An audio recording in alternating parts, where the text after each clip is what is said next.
Aujourd'hui, nous voyons le Seigneur appeler à lui certains de ses apôtres. Et ce qui est tout à fait remarquable dans cet appel, c'est que les apôtres qui avaient une occupation, qui avaient une famille, quand j'ai une occupation, un métier, et même un métier prenant, être pêcheur, c'était quelque chose qui vous prenait tout le temps. Et une famille, des responsabilités, qui tout, sans hésitation, poursuivent le Christ. Plus tard, nous verrons que Matthieu, qui par rapport à ces pêcheurs était quelqu'un d'extrêmement riche, car Matthieu est un publicain, c'est-à-dire qu'il perçoit l'impôt et qui touche un pourcentage. C'est un homme qui a une surface financière, une surface de biens matériels incomparablement plus importante que celle de ces simples pêcheurs qui n'ont pas hésité à suivre le Christ. Lui aussi laisse là sa table de chance, ses responsabilités envers l'État. Et il quitte tout pour suivre le Christ, sans se retourner en arrière. Et dans le mouvement de se mettre à la suite du Christ, il y a pour certains une coupure avec la famille. Pas pour tous. Elle sera progressive pour certains.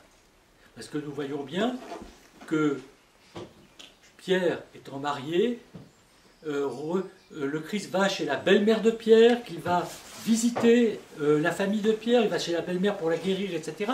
Qu'il y a encore des liens, mais ces liens vont non pas se défaire en termes d'amour, mais se défaire en termes de disponibilité pour aller dans l'univers prêcher l'Évangile. Nous voyons qu'il y a une rupture avec le monde quand on se met à la suite du Christ. En revanche, nous avons un exemple inverse. C'est celui du jeune homme riche.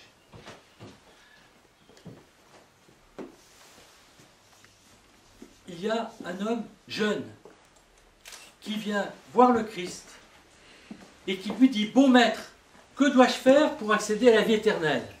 Et le Christ lui dit « Pourquoi m'appelles-tu bon? Seul Dieu est bon. »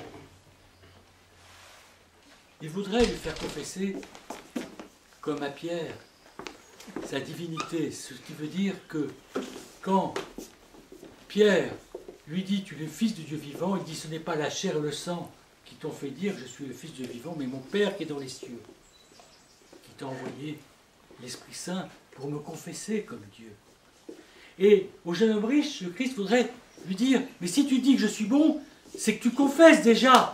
Tu es à l'orée de la porte de confesser qui je suis vraiment, le Dieu fait homme. » Et là, nous dit Saint Luc, en regardant ce jeune homme riche, et il va lui poser une ou deux questions. Jésus l'aima. Et le terme qui est employé n'est pas le terme de l'amitié qui, en grec, puisque ces mots araméens qu'utilisait le Christ ont été transcrits par les apôtres dans le grec, qui était la langue de la diaspora juive. Et en grec, il n'a pas envoyé le mot philéo, qui est le mot des sentiments humains, mais le mot agapé, dont l'apôtre dit Dieu est amour. Jésus l'aima. Et ce jeune homme riche a une attitude corporelle tout à fait intéressante. Il se met au pied du Christ, à genoux devant le Christ. Et nous comprenons qu'en Orient, à genoux, ce n'est pas que à genoux, c'est la tête dans la poussière. Il embrasse les pieds du Christ. Même si l'Évangile ne nous dit pas, c'est quand on connaît l'Orient, on n'est pas à genoux, comme en Occident, la tête haute, on est à genoux, le front en bas. Et là, certainement, nous voyons le Seigneur le relever pour s'adresser à lui, tout en le laissant à genoux. Et il lui dit, tu honoreras ton père, ta mère, etc. Il lui donne des commandements à vivre qui sont le minimum, du minimum dans la vie sociale chrétienne. Il ne lui dit pas des choses élevées. Et tu aimeras ton père, ta mère, tu aimeras Dieu de tout ton cœur, ton âme, ton esprit. Et là, le jeune homme riche répond ce que savait déjà le Christ, car étant Dieu, il sait tout. Il connaît déjà nos réponses avant même la création du monde. Seigneur, j'ai mis ça en pratique dès mon enfance. Si tu veux être parfait, retourne chez toi, vends tous tes biens, distribue-les aux pauvres, reviens et suis-moi.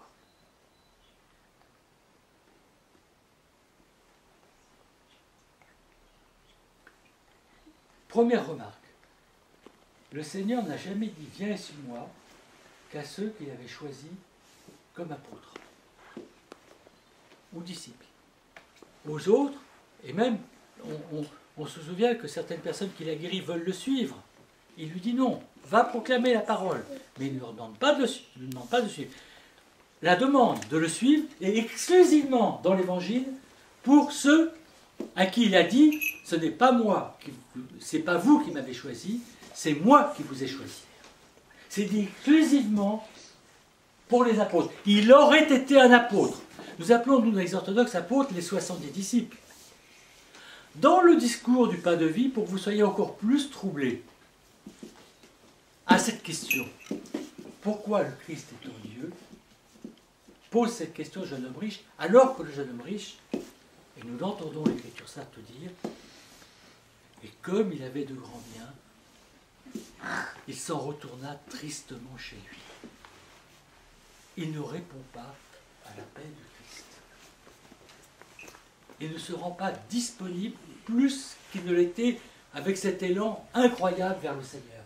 Comment le jeune homme riche est appelé par le Christ, dont on nous dit dans le discours du pain de vie, à la fin du discours du pain de vie dans Saint Jean, quand de nombreux disciples le quittèrent, scandalisés par ce discours du pain de vie, l'apôtre Jean nous dit, Jésus savait à l'avance quels seraient ceux qui le quitteraient et quel serait celui qui le trahirait. Je ne veux pas rentrer dans le problème de la connaissance de Dieu, qui est un autre sujet que je ne traiterai pas aujourd'hui. Mais en vous disant ceci, qu'en Dieu, l'amour est plus grand que la connaissance. Dieu ne se préoccupe pas de savoir si nous lui répondons oui ou non. Son amour est tellement grand, tellement immense, qu'il nous appelle quand même, quelle que soit la réponse. Mais c'est la même chose que... Et là est le sujet de ma méditation d'aujourd'hui. De ce regard qu'il pose aujourd'hui sur ce jeune homme riche et qu'il a posé dans la parabole du fils prodigue sur ce fils qui s'éloigne. Ce regard d'amour qui devient une blessure inguérissable, un feu inextinguible. Le jeune homme riche est triste parce qu'il a croisé le regard amoureux du Christ, le regard porteur de la lumière, et que désormais il a le discernement entre la lumière du royaume et les ténèbres de ce monde. Le jeune homme riche, comme le fils prodigue, a dans son âme une blessure qui ne cicatrisera jamais, celle de l'amour. Il est brûlé par cet amour qui le consume, dans lequel sa mémoire est comme enveloppée d'un suaire, du suaire du Christ. Et il ne peut se défaire de ce suaire. Il va en s'éloignant de la vie vers une mort. Et en même temps, la vie l'accompagne. Elle ne fait que l'accompagner. Ce regard ne le quitte jamais. Le regard n'a pas quitté le fils prodigue. Et nous voyons quelque chose qui nous explique que même ceux qui n'ont pas immédiatement répondu à l'appel du Christ, peuvent revenir. Avant la fin, ils peuvent revenir. C'est la parabole du fils prodigue. Donc, on nous indique quelque chose. De loin, à l'horizon, le père le vit et s'avança vers lui.